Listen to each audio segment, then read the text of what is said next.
자, 그러면 오늘은 주제통합 1강 먼저 우리 가글부터 먼저 한번 시작을 해보도록 할게요. 자, 첫 번째 가글은 우리 제목을 보니까 마코프 의사결정 모형과 관련이니까 MDP라고 불려지는 의사결정 모형과 관련이 있는 건데요. 자, 어떤 내용이 담겨져 있는지 첫 번째 문단부터 시작해 봅시다. 자, 인공지능의 강화학습이란 에이전트가 주어진 환경에서 적절한 행동을 취하고 환경으로부터 받은 보상을 최대화하는 정책을 학습하는 과정을 이야기합니다. 자, 이 과정에서 중요한 문제는 이렇게 얘기하잖아요. 그지? 그러면 우리가 처음에 이야기하는 바로 인공지능에서의 AI라고 우리가 불려지겠죠? 요 인공지능의 강화학습이라고 하는 것이 무엇인가? 강화학습하는 것이 도대체 무엇인가라고 하는 거에 대해서 먼저 좀 정리를 하고 넘어가야겠죠. 자, 이거는 뭐냐면 이제 아까 말했다시피, 아까 읽었다시피 에이전트가 주어진 환경에서 적절한 행동을 취하고 됐죠. 그 다음에 환경으로부터 받은 보상을 최대화하는 정책을 학습하는 과정이다. 이렇게 얘기하는 거거든요. 그러니까 AI가 쉽게 말을 하자면 어떤 환경 속에 놓여져 있는데 두 가지를 한다는 얘기입니다. 먼저 환경에 따라서 적절한 행동을 하는 것과 그 다음에 두 번째로 우리가 보여지는 게 무엇이냐면 보상을 최대화하는, 알겠지? 어떤 환경으로부터 받은 보상을 뭐하는? 최대화하는, 그렇죠? 그러한 정책을 학습하는 과정을 우리는 강화학습이라고 얘기를 하는데, 이 과정에서 중요한 문제는 어떻게 하면 에이전트가 각각의 상태에서 최적의 의사결정을 내릴 수 있는가라고 하는 것이 포인트가 된다는 겁니다. 일단 우리가 알고 넘어가야 되는 말이 하나 있는데 바로 에이전트라는 말에 대해서 우리가 좀 알아둬야 되겠죠. 에이전트는요, 그러니까 쉽게 말을 하자면 강화학습에서 환경과 상호작용하며 학습하는 뭘 말하는 거죠? 주체를 말하는 거예요. 알겠니? 그러니까 뭐가 되겠어요? 인공지능 자체가 에이전트라고 얘기를 하는 거잖아요. 그죠?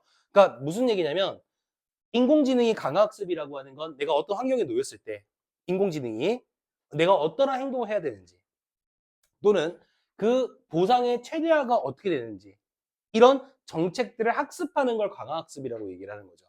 이해가 됐니? 근데 여기서 이제 포인트가 뭐냐면 자, 문제는 어떻게 하면 에이전트가 각각의 상태에서 최적의 의사결정을 내릴 수 있는가라고 하는 게 가장 큰 문제라는 겁니다. 그러니까 쉽게 말을 하자면 이 인공지능이 어떤 환경 속에서 무엇을 내리는 게 중요하냐? 최적의 의사 결정을 내리는 것이 가장 큰 문제다. 이렇게 우리가 볼 수가 있고요. 다음 읽어볼게요. 수학자인 리처드 벨만은 마코프 의사결정 모형, 지금부터 MDP라고 하겠습니다. MDP를 도입해 이 문제를 어떻게 하려고 했다? 해결하려고 했다는 거죠. 결국에 우리는 최적의 의사결정을 하기 위해서 이 사람이 내놓은 것이 무엇이냐라고 하면 바로 MDP라고 하는 것을 내놓았다. 우리가 이렇게 볼 수가 있습니다. 됐지? 다음입니다. 이건 어떤 방식이냐? 불확실성이 있는 환경에서의 순차적 의사결정 모형으로, 그렇지? 미래에 대한 예측이 확률 분포로 주어진 상황에서 마코프 특성에 따라 정책을 뭐 하는 거다? 결정하는 겁니다. 정리해 봅시다.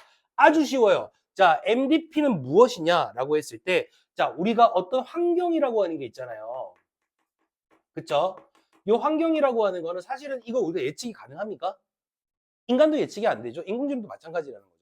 그러니까 이러한 환경이 불확실성을 가지고 있어요.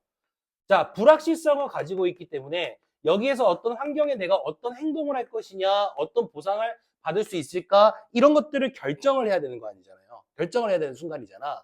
그 결정을 하는데 이 방법을 사용한다는 거죠. 어디에서? 불확실성이 있는 환경에서. 그러니까 이해가 됐지? 근데 어떤 방식으로 하냐면 순차적 의사결정 모형인데 미래에 대한 예측이 됐어요? 어떻게? 확률 분포로 주어진 상황에서 이겁니다. 그러니까 어떻게 하는 거냐면 쉽게 말하자면 일단 미래에 대해서 뭘 해야 돼요? 예측을 해야 되는 거 맞잖아요.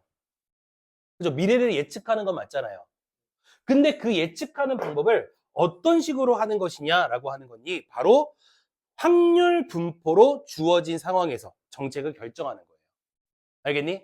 확률적인 거, 제일 중요한 거. 미래를 예측하는데 뭘 가지고 하는 거냐?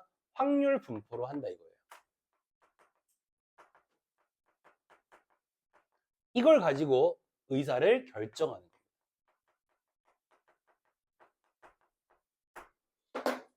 그러니까 뭐 간단하죠. 어떤 환경이 불확실성을 가지고 있어. 그러니까 미래가 이렇게 될 거라고 예상을 해보는 거지. 근데 그 예상치가 예측을 하는 치가 확률적으로 많은 쪽으로 예상을 하는 거지. 이해가 됐어요? 오케이, 다음. 자, 마코프 특성이란 현재 상태에 의해서만 다음 상태가 결정되는 성질이다. 즉, 현재 상태에 이르기까지의 과정은 다음 상태를 예측할 때 고려되지 않는다라고 얘기하는 겁니다. 일단 뭐 기본적인 조건이 하나 있는데 이 미래를 예측할 때 무엇을 가지고만 하는 것이냐라고 하면 의사를 결정할 때 오로지 과거의 일보다는 철저하게 언제 상태로만 판단을 한다. 현재 상태에서만 판단을 해서 의사를 결정하는 것이 바로 이 MDP라고 하는 마코프의 특성이다. 이렇게 우리가 말할 수가 있습니다. 그럼 좀 구체적으로 들어가 봅시다. 두 번째 문단. 이 문단으로 들어갈게요. 자, MDP는 상태, 행동, 보상, 상태 변이 확률 등으로 구성이 되는데 자, 여기서 상태란 그러면 이제 지금 우리가 설명해 주는 게 뭐가 되겠어요? 바로 이 MDP라고 하는 것이 가지고 있는 구성을 이야기해 주는데 자, 구성이 총 몇 가지가 있습니까? 네 가지가 있네요. 첫 번째는 뭐가 있습니까? 상태가 있네요. 상태라고 하는 게 있습니다. 이게 뭔지 한번 정리해 봅시다. 여기서 상태란 에이전트에게 관찰되는 환경을 얘기합니다. 다시 말하면 상태 곧 뭐다? 상태는 곧 뭐다 얘들아? 한마디로 뭐다? 환경이다. 어떤 환경 속에 지금 놓여져 있느냐. 이게 상태고요. 두 번째 가볼까요? 자, 이번에 두 번째 구성은 행동입니다. 그치? 행동은 무엇인가? 읽어보겠습니다. 행동이란 에이전트가 각각의 상태에서 취할 수 있는 뭐다? 반응이죠. 물론 환경에 따라 나타나는 반응이겠죠. 세 번째 볼까요? 네. 세 번째는 보상입니다. 자, 보상은 무엇을 얘기할까요? 뭐 간단한데 환경에 따라서 어떤 반응을 보였을 때 보상 뭐겠어요? 결과가 되겠죠. 그죠? 맞지? 읽어볼게요. 보상은 에이전트가 특정 행동을 취할 때 환경으로부터 주어지는 뭐가 된다? 피드백이 됩니다. 됐죠? 그 다음에 마지막 네 번째로 가볼게요. 상태 변이 확률이 되겠습니다. 네 번째는 상태 변이 확률. 변이 확률이라고 하는 것이 있는데 그렇죠? 얘는 무엇이 되느냐? 읽어보겠습니다. 상태 변이 확률은 에이전트의 행동에 따라 이전 상태에서 다음 상태로 이동할 뭐가 된다? 확률이 된다. 알겠니? 다시 말하면 상태 이동의 확률이 된다. 이렇게 이야기를 하고 있다라고 하는 겁니다. 자, 무슨 얘기인지 혹시 아시겠습니까? 그러니까 이 MDP라고 하는 것이 어떻게 구성이 되어 있냐면 먼저 환경에 따라서 먼저 환경이 주어지는 거죠. 그걸 우리는 뭐라고 여기 잠깐만 볼까요? 그걸 뭐라고 한다고? 상태라고 얘기를 하고 어떤 환경 속에서 얘가 반응을 할 거란 말이죠. 인공지능이. 우린 그걸 에이전트라고 얘기하는데 그 반응을 보이는 걸 행동이라고 합니다. 그 다음에 그러면 환경에서 이 반응에 대해서 다시 어떤 대응이 나올 거 아니에요. 그죠? 그럼 피드백이 되는 거야. 그래서 그러니까 무슨 얘기냐면 아주 간단하게 얘기해 줄게. 자, 선윤이가요. 석희가 놀리는 환경 속에 놓여져 있다고 합시다. 알겠지? 그럼 에이전트가 누구예요? 선윤이죠. 어떻게 반응하죠? 때립니다. 됐어요? 그럼 환경이 어떻게 해요? 석희가 어떻게 해요? 좁니다. 됐어요? 그러니까 상태 이동 확률을 계산한다는 얘기는 무슨 얘기냐? 아, 놀리는 새끼는 상태가 이동, 때리니까 어떻게 된다? 쫀다! 이거. 됐어요? 이건 끝이야. 더 뭐가 필요하겠니? 이거예요. 알겠니? 그러니까 사실 말하자면 인공지능이라고 하는 거는 사실 인공지능에 대한 얘기를 할 때마다 좀 무섭거든, 사실. 선생님 좀 약간 공포감을 느끼는 게 로봇의 발달과 인공지능의 발달은 굉장히 무서워져. 그러니까 왜냐하면 약간 이렇게 인간의 본질적인, 약간 우수했던 인간의 본질을 위협하는 것 같아서 좀 무서워요, 사실은. 뭐 로봇이 막 생각해봐. 인공지능이 현재는 있잖아. 유찬이 한 대 때. 자, 유찬이가 지금 졸고 있는 환경이야. 한 대 쳐맞았어, 유찬이가. 그러면 어떻게 돼? 졸면 깨겠죠? 아, 졸면 맞는구나. 됐니? 얘들 봐봐. 좀 무섭잖아. 로봇가 이제 창의적인 생각을 하기 시작한다 이러면 진짜 무섭지 않니? 인간 존재는 이게 물리적으로 사라질 수도 있지 않을까? 만약에 얘네가 무슨 막 지배욕이 생겨가지고 우리가 인간보다 훨씬 더 지능도 뛰어나고 물리적인 힘도 훨씬 세잖아. 그지? 그럼 얘네가 이제 빽 돌아가지고 인간을 지배하자 이렇게 돼버리면 우리는 꼼짝을 못하지 않을까? 안 무섭니 니는 그게? 난 그게 되게 공포였거든. 인공지능이랑 같이 살아가는. 그러니까 같이 또 공조할 수도 공조하면 다행인데 그 욕망이라는 게 생기면 그래서 로봇에게 어떤 사람들이 있냐면 로봇에게 그 도덕적인 관념을 심어줘야 된다. 남을 해치지 말아라. 뭐 이런 거 있잖아. 뭐 이런 거 막 심어줘야 되는 그런 얘기도 있는데 하여튼 좀 무서워요. 근데 이거 별거 어려운 건 아니네요. 그죠? 그 다음 보겠습니다.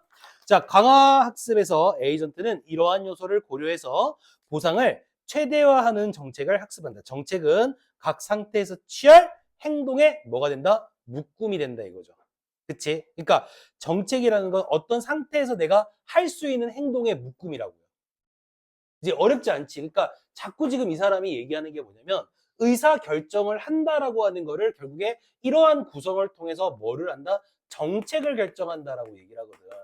그러면 이 정책이란 무엇인가라고 하는 걸 이제 한 번에 정리를 해주는 거잖아. 어떤 환경에 대해서 내가 어떻게 할 수 있는, 반응할 수 있는, 행동할 수 있는 뭐가 된다? 묶음이라고. 여러 가지라고. 이해가 됐지? 오케이. 정책이란 결국 그겁니다. 환경에서 취할 수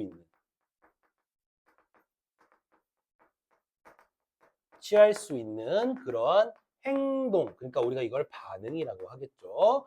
행동의 묶음, 그러니까 다양함을 이야기한다. 이렇게 볼 수가 있겠네요. 다음으로 가봅시다. 자, 그림에서 에이전트가 처한 환경의 상태를 공부, 운동 등으로 구성을 한다. 그러니까 이 상태를 지금 뭐를 들어 설명하겠다는 얘기입니까, 얘들아? 요거를 뭐를 들어 설명하겠다? 그렇죠. 이걸 예를 들어 설명하겠다. 이 말이 되는 거죠.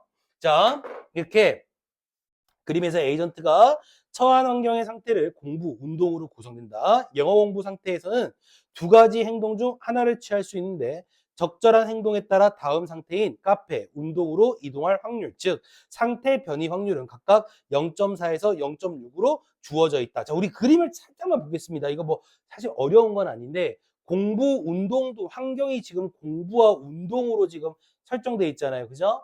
그 중에서 공부는 국어 공부, 수학 공부, 영어 공부 됐나요? 네, 그리고 운동이라고 하는 걸로 구성이 되어 있는데 영어 공부 상태가 되면 영어 공부 상태에서는 두 가지 행동 중에 하나를 취할 수 있다는 얘기죠. 어떤 행동을 취할 수 있어요? 카페로 가거나 됐어요? 그 다음에 운동을 하거나 이 두 가지 화살표 가는 방향을 보면 돼요. 근데 카페로 가는 게 얼마예요? 0.4. 그 다음에 운동으로 가는 게 얼마예요? 0.6이라는 얘기죠. 됐어요? 오케이. 이게 바로 뭐야? 상태 변이 확률이야. 그러니까 이 사람이 카페로 갈 확률이 0.4. 됐어요? 그 다음에 운동을 할 확률이 0.6이라는 얘기죠. 그리고 이때 보상은 각각 플러스 1, 플러스 10이다 이렇게 얘기를 합니다. 됐나요? 그건 뭐 어려운 건 아니죠. 그죠? 그러니까 R이 곧 뭐가 된다? 보상이 된다는 거죠. 됐지? 다시 말하면 영어 공부를 할 때 카페로 가면은 보상으로 볼 수 있는 게 플러스 11이고 그 다음에 영어 공부가 운동으로 가게 되면은 플러스 10이 되는 거예요. 됐어요? 다음. 에이전트는 이러한 정보들을 바탕으로 보상의 총합을 최대화하는 행동을 선택한다. 이때 보상의 총합을 도출하기 위해서는 미래의 보상을 현재 가치로 환산해야 하는데 이러한 환산에 사용되는 가중치를 감세 개수라고 이야기를 한다는 겁니다. 자, 일단 이 환경에서 어떤 환경 속에서 어떤 행동을 취할 때 예를 들어주는 거죠. 자, 어떤 사람이 지금 현재 무엇을 하고 있는 상태다 그러면 영어 공부를 하고 있는 상태. 정리해보자.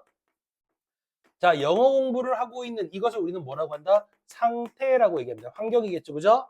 자, 이때 이 사람이 취할 수 있는 방향이 두 가지가 있습니다. 첫 번째 방향과 두 번째 방향이 있는데 먼저 카페라고 하는 이러한 행동을 하거나 그 다음에 운동이라고 하는 행동을 선택할 수 있어요. 이 두 가지를 우리는 통칭해서 뭐라고 한다? 행동이라고 얘기를 합니다. 물론 자 이것도 있죠. 카페로 가는 것은 얼마? 0점. 요건 좀 중요하니까. 카페로 가는 건 얼마가 되겠어요? 0.4가 되겠고, 그 다음에 운동을 하는 건 0.6이 되겠어요. 그쵸? 다음에 카페로 갔을 때는 얼마의 상태 이동 확률, 다시 말하면 상태 변이 확률이 생기냐면, 카페로 갈 땐 플러스 1이 되겠고요. 그 다음에 운동은 플러스 10이 되는 이 상황입니다. 이때 우리는 미래에 어떤 행동이 우리한테 가장 보상의 총합이 높은지를 계산해야 되잖아. 그지? 맞지? 계산을 해야 되는데, 이때 해야 되는 가장 중요한 게 뭐냐? 감세 개수예요. 이 상황을 계산하기 위해서 우리한테 필요한 게 하나 있는데 그게 감세 개수예요.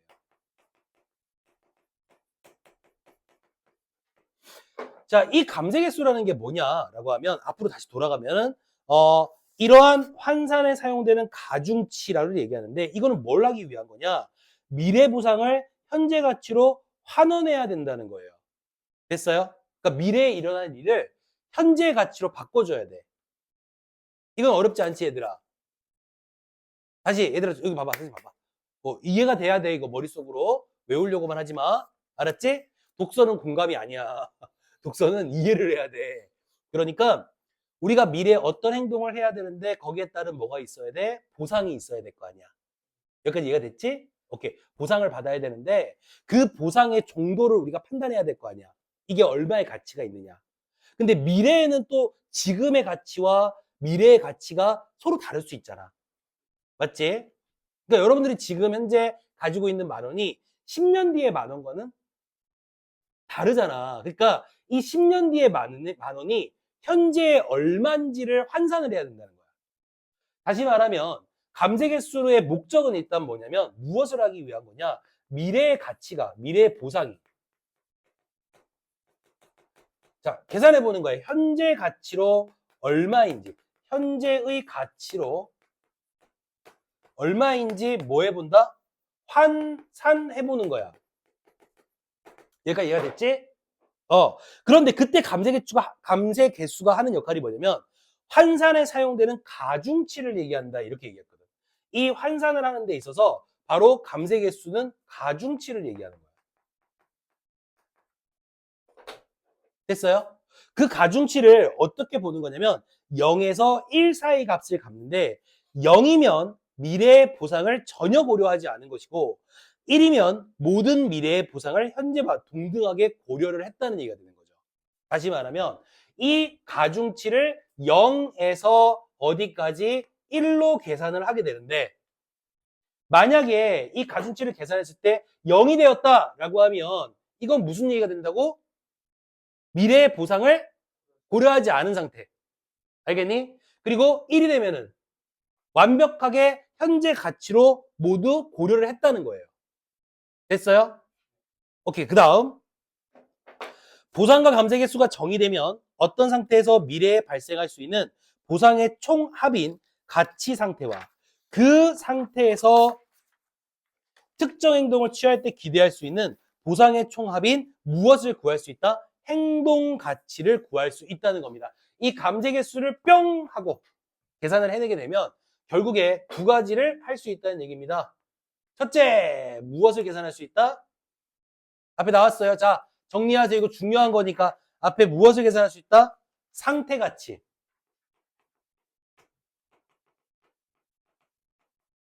두 번째는 무슨 가치를 할 수 있다? 행동 가치를 계산할 수 있다. 상태 가치라는 게 뭐냐? 미래에 발생할 수 있는 보상의 총합. 알겠니? 얘는 내가 미래에 이 행동을 했을 때 어떤 보상이 올 것이냐라고 하는 보상의 총합이 일어나는 것을 상태 가치라고 이야기를 하고요. 그 다음에 그 상태에서 어떤 행동을 취할 때 기대할 수 있는 보상의 총합. 알겠니? 이런 가치에서 내가 어떤 행동을 하는데 이 행동에 의해서 내가 얻을 수 있는 보상의 총합을 행동 가치라고 이야기를 하게 되는 겁니다. 그리고 이때 행동 가치의 최대값은 상태 가치와 어떻다? 동일하다 이거예요. 다시 말하면 이 두 가지의 관계는 어떤 관계다? 비례 관계를 가지고 있다는 거죠. 행동 가치가 높으면 높을수록 상태 가치도 높아질 수밖에 없다. 이 말이 되는 거죠. 됐어요? 그런 다음에 이는 최적의 행동을 선택했을 때 기대 가치가 상태 가치와 같기 때문에 따라서 최적 정책은 상태 가치와 동일한 행동 가치를 가져오는 행동들의 묶음이 된다라고 이야기를 하게 되는 겁니다. 결국에 이 사람이 말하는 핵심은 뭐냐? 요 묶음에서 가장 적절한 정책이란 무엇인가? 알겠니? 어떤 행동을 할 때 적절한 행동이란 무엇인가? 라고 했을 때 상태 가치와 일치하는 뭐가 되겠습니까? 행동 가치가 된다 이 말이야. 쉽게 말해줄게. 그냥 미래에 내가 어떤 행동을 했을 때 보상의 총합이 나오잖아. 근데 행동이 한두 개가 아닐 거 아니야. 여러 개일 거 아니야. 그 여러 개 중에 가장 보상의 총합이 높은 애가 있을 거 아니야. 얘가 이해가 됐니? 그 행동과 맞게 행동하면 된다는 거지. 됐어요? 오케이. 자, 이렇게 됩니다. 자, 이게 바로 MDP라고 하는 예, 그런 의사결정의 방법이었다. 이렇게 볼 수가 있고요. 나 달라고로 한번 가볼까요? 두 개가 왜 묶여 있는지 도대체 알 수가 없어요. 주제 통합이라고 하는데. 이거 뭐냐면 둘 다 어떤 정책을 결정하는데 역할들을 하는 거기 때문에 아마 주제가 동일하지 않을까 싶습니다. 읽어보겠습니다. 주식시장의 효율적 시장 가설은 이용 가능한 모든 정보를 바탕으로 합리적인 기대를 형성하는 투자자들을 가정해서 주식의 가격인 주가가 변동되는 원리를 설명합니다. 일단 설명하는 게 뭔지 한번 해볼게요. 주식시장, 그렇죠. 주식시장의 효율적인 시장 가설입니다. 이 얘기에 대해서는 꽤 많이 언급이 됐었어요. 예전에 그래서도. 사실은. 자, 주식시장의 효율적인 시장 가설. 이게 뭘까요? 얘기했더니 일단 모든 정보를 바탕으로 해야 돼요. 그래서 무엇을 기대해야 돼? 이 정보에 따른 합리적인 기대를 형성해야 돼요. 누가? 투자자들이. 그치? 그러니까 이건 뭐냐면 핵심이 이거야, 얘들아. 우리는 주식에 투자하는 사람을 투자자라고 하잖아. 그러면 이 투자자라고 하는 사람이 일단 무엇을 바탕으로 해야 되냐면 지금 현재 주식의 모든 정보를 수집해야겠죠. 맞지? 그런 다음에 투자를 하려면 내가 이익을 보는 걸로 기대를 해야 될 거 아니야. 그 기대를 뭐라고 한다? 합리적 기대라고 합니다. 됐지? 그러면 이제 어떤 합리적 기대에 따라서 얘들아 이거잖아. 투자를 할까? 투자를 하지 말까? 이런 걸 고민할 거 아니야. 그럼 만약에 어떤 사람은 어떤 거에 대해서 합리적인 기대가 있어. 그래서 이건 오를 거야 라고 생각하면 투자를 할 거고 그러지 않을 거라고 생각하면 투자를 안 하겠지. 이런 여러 가지들 때문에 뭐가 일어나게 돼? 주식의 가격인 주가가 뭐 되게 돼? 바뀌게 되는 거야. 그러니까 아무도 투자를 하지 않고 아무도 투자를 빼지 않는다면 주가의 가격은 주가는 그대로 있을 거 아니야. 근데 합리적인 기대가 있기 때문에 정보에 따라서 합리적인 기대를 하기 때문에 어떤 사람은 투자하고 어떤 사람은 안 하고 그러면 주식 시장은 어떻게 되겠어? 변동이 올 거란 얘기지. 결국에 주식시장의 효율적인 시장 가설이라고 하는 거는 뭐냐? 투자자들이 정보를 바탕으로 합리적인 기대를 했기 때문에 무엇이 변하게 된다는 거죠? 주가 변동. 주식의 가격인 주가가 변동하는 그러한 원리를 설명하는 것이 바로 시장 가설이 된다 이거죠. 됐지? 다음 가볼게요. 이 모형에서 주식 투자자들이 주식을 매입하는 목적은 배당금을 받거나 매도를 통한 자본 이득을 실현하기 위해서라는 거죠. 그러니까 결국에 합리적인 기대라고 얘기를 했는데 그 합리적인 기대라는 게 뭡니까? 두 가지잖아요. 배당금을 받거나 그다음에 매도를 통한 무엇을 하는 거죠? 그렇죠. 자본의 이득을 위해서 하는 거예요. 이 사람들은 자본의 이득을 위해서 실현을 하는 거죠. 결국에 자본 이득은 결국 앞으로 받게 될 배당금에 의해 뭐 된다라고 하는 겁니까? 결정된다는 겁니다. 알겠지? 그러니까 이 자본의 이득이라는 것을 결정하는 것은 결국에 누가 결정을 하는 것이냐라고 물어보면 이것을 결정하는 건 배당금이죠. 다시 말하면 내가 나중에 이 주식을 팔았을 때 얼마만큼의 돈을 벌 수 있느냐라고 하는 거, 이 배당금을 얼마를 받을 수 있느냐가 결국에 뭐가 된다? 자본 이득이 된다 이거죠.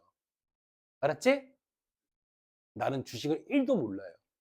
그런데 관심도 없어요. 나는 오로지 부동산인데. 그러니까 그것도 관심을 가져서 그런 게 아니라 주식이라는 게 그렇다며요. 뭐 얼마에 사서 얼마에 판다 이런 개념이잖아요. 그럼 얼마에 샀을 때 내가 나중에 팔 때 얼마의 배당금을 받을 수 있느냐. 그럼 살 때 가격과 그 배당금을 받을 때의 시기적 가격을 서로 비교하겠죠. 그치? 단순히 근데 그거의 그 뭐지 격차만 보면 안 돼요. 격차만 보면 안 되고 아까 우리가 본 것처럼 현재 가치와 미래 가치를 어떻게 봐야 돼? 환산해 봐야지. 그죠? 그런 것도 분명히 있습니다. 그래서 어쨌든 이 배당금이라는 게 자본 이득을 결정하게 되는 거죠. 다음입니다. 자, 투자자 입장에선 주식 가치는 기업이 미래에 지급할 배당금 총합의 현재 가치와 뭐 한다는 거죠? 일치한다 이 말이 되는 거죠. 됐어요? 배당금이 결정하니까. 이거 어려운 말 아니잖아. 그 다음 이거 볼게. 그러나 미래의 배당금은 불확실하므로 이게 제일 중요하죠. 주가에는 미래의 배당금에 대한 현재 시점에서의 조건부 기대치가 뭐 된다? 반영이 된다 이 말입니다. 공통적인 요소는 이건데요. 가장 큰 문제는 요 배당금인데요. 요 배당금이 자 언제의 가치로 계산을 해야 돼요? 미래의 가치거든요. 그치? 미래에 얘가 얼마가 될 것인지 내가 정확하게 알아요, 몰라요? 그렇죠. 얘도 어때? 얘도 불확실해. 얘도 불확실성을 가지고 있다. 이거. 그러니까 우리는 내가 얼마만큼의 배당금을 받을 수 있느냐 이것도 물론 중요하지만 그치? 현재 가치가 얼마나 되느냐를 계산하기 위해선 미래의 배당금에 대한 현재 시점에서의 조건부 기대치가 반영이 된다 이 말입니다. 이런 걸 우리는 예상주가라고 하거든요. 그러니까 조건부 기대치라고 하는 건 미래에 내가 이만큼 더 배당금이 될 거야 라고 생각을 하는 거죠. 그리고 조건부 기대치란 현재까지의 정보라는 조건에 기초한 기대치로 새로운 정보가 취득되면 어떻게 된다고? 변화하게 된다는 거죠. 결국에 여러분들이 이제 자본의 이득, 투자자들은 이러한 상황 속에서 미래의 배당금이 불확실하기 때문에 여기에서 한 가지 더 가주는 거죠. 그지? 뭐가 필요하다? 조건부 기대치라는 게 필요하다는 거죠. 그치? 지금 나와 있는 걸로 보면은 이 조건부 기대치라고 하는 게 무엇이냐 그러면 현재까지의 정보라는 조건에 기초한 기대치예요. 핵심은 이겁니다. 조건부 기대치는 현재까지의 정보.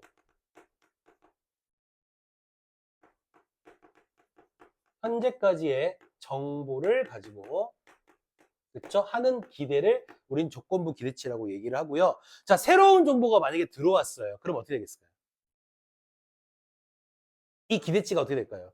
바뀌겠죠, 그죠? 맞지? 그러니까 최근에 가장 결정적인 게 뭐야? 대통령 파면이잖아. 탄핵이잖아, 그지? 그게 엄청나잖아요. 내가 오늘 아침에도 좀 일이 있어 부동산 잠깐 들렀다 왔거든요. 사장님이랑 한 15분 얘기했나? 아, 이거 방송 얘기 되나? 15분 얘기했는데 전화가 계속.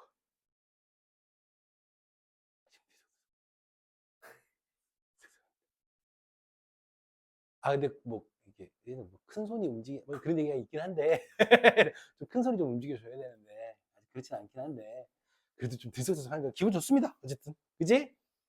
그래 안 그래? 이 지역이 어딘지 말할 수 없어요.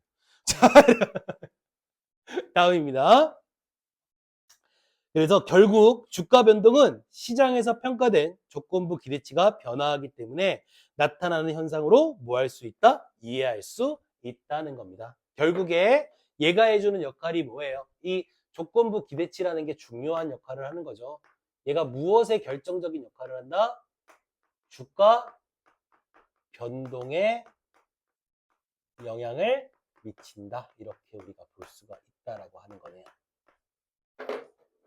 그쵸? 다음으로 가볼까요? 자, 조건부 기대치는 매 시점마다 이용 가능한 모든 정보에 기초하므로 체계적인 예측 오차를 포함하지 않습니다. 체계적인 예측 오차라고 하는 건 체계적인 예측을 오차를 포함하지 않는다는 거예요. 왜냐하면 쉽게 얘기하자면 모든 정보를 기초로 하고 있는 거잖아요. 이미 기초는 어떻게 돼 있어요? 이미 정보는 어떻게 돼 있어요? 다 우리에게 오픈이 돼 있는 상태지. 그러면 그 정보를 바탕으로 하기 때문에 오차를 포함할 수 있을까요? 이미 돼 있는 정보를 바탕으로 하기 때문에 오차가 있을 수 없겠죠. 그쵸? 무슨 말인지 알겠지? 그러니까 윤석열 탄핵과 관련된 만약에 그런 게 있다고 하자. 그러면 그 대통령 탄핵과 관련된 게 있을 때 그 정보는 이미 돼 있잖아요. 그럼 이걸 예측할 때 우리가 오차가 있을 수 없다는 거죠, 거의. 근데 이는 투자자들이 기업과 관련된 정보를 빠르고 정확하게 주가에 반영하기 때문이라는 겁니다. 만약 기업 관련 정보가 주가에 적절히 반영되지 않아 주가가 기업의 내재 가치와 괴리될 경우, 그러니까 내재라고 하는 건 기업 안에서의 우리 기업의 가치를 얘기하는 거예요. 얘들아. 알겠니? 기업 안에서의 우리 기업의 가치를 얘기하는 거고, 그것과 괴리가 된다는 얘기는 자기네들이 판단할 때와 주가에서 판단하는, 그러니까 주식 시장에서 판단하는 가치가 다를 때를 말하는 거죠. 이런 경우에 차익 실현의 기회가 발생하게 됩니다. 투자자들은 차익 실현을 위해 적극적으로 정보를 수집, 분석하고 이에 기초하여 매매하기 때문에 시장에서 평가된 가격에는 정보 누락이나 체계적인 예측 오차가 나타나지 않을 수 있다는 겁니다. 무슨 얘기냐면 아주 쉬운데 얘들아, 일단 이것만 기억해야 돼. 가장 중요한 거는 이 조건부 기대치의 가장 큰 특징은 뭐냐면 현재 정보가 바탕이라는 겁니다. 그래서 이 조건부 기대치의 특징 중에 우리가 주목해야 되는 건 뭐냐면 여기에는 두 가지가 있을 수 없다는 거죠. 이유가 뭐냐? 첫 번째는, 그러니까 무엇이 없을 수 없냐? 첫 번째는 정보 누락이 있을 수 없어요. 정보가 누락되는 경우는 있을 수 없습니다. 현재 정보니까, 그치? 그리고 아까 이야기한 것처럼 체계적인 예측 오차가 나타나지 않습니다. 오차라는 건 잘못된 거지, 그지? 예측 오차가 없어요. 자, 왜? 그 이유가 뭐냐? 왜 그러느냐? 그 이유가 도대체 뭐냐 이거죠. 투자자들은 만약 투자자의 행동을 봐야 되는데, 자, 투자자들은 이 사람들은 주식 시장에서의 가치를 먼저 따질 거예요.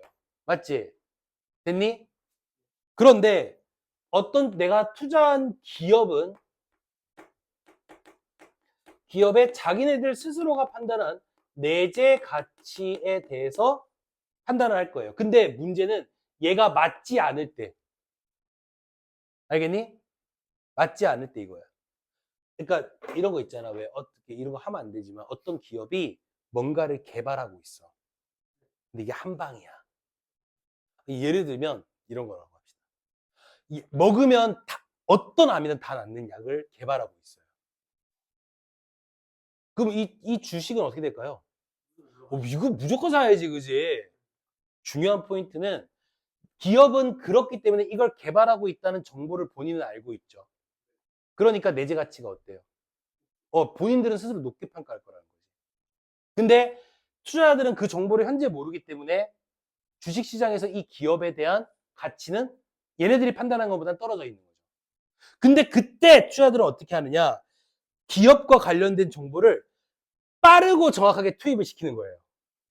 다시 말하면 이때 투자자들은 이 주식시장에는 정보 수집이 굉장히 신속하다는 거예요.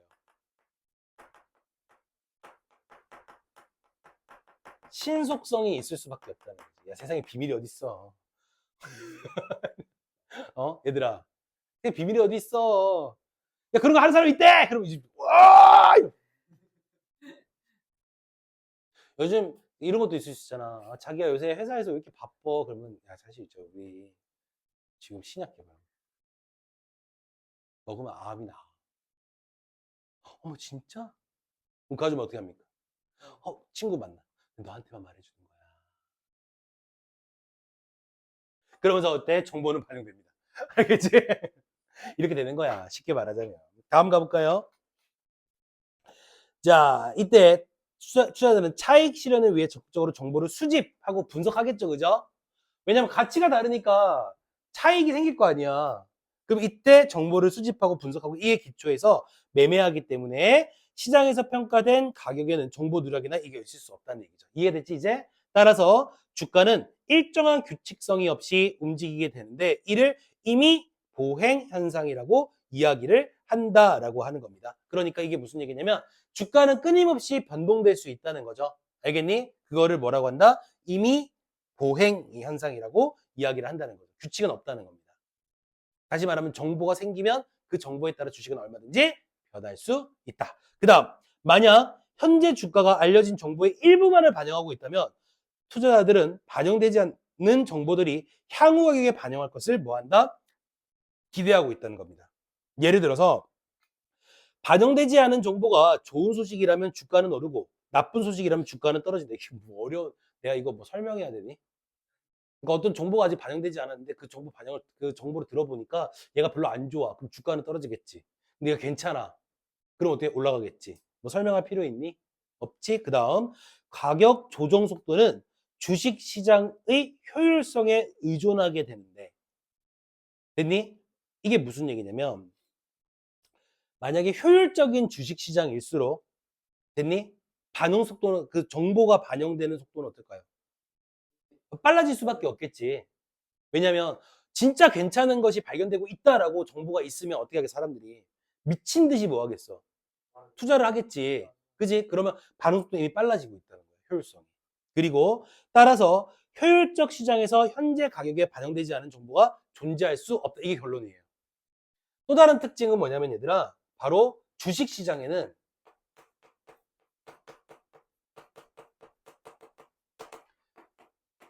반영되지 않는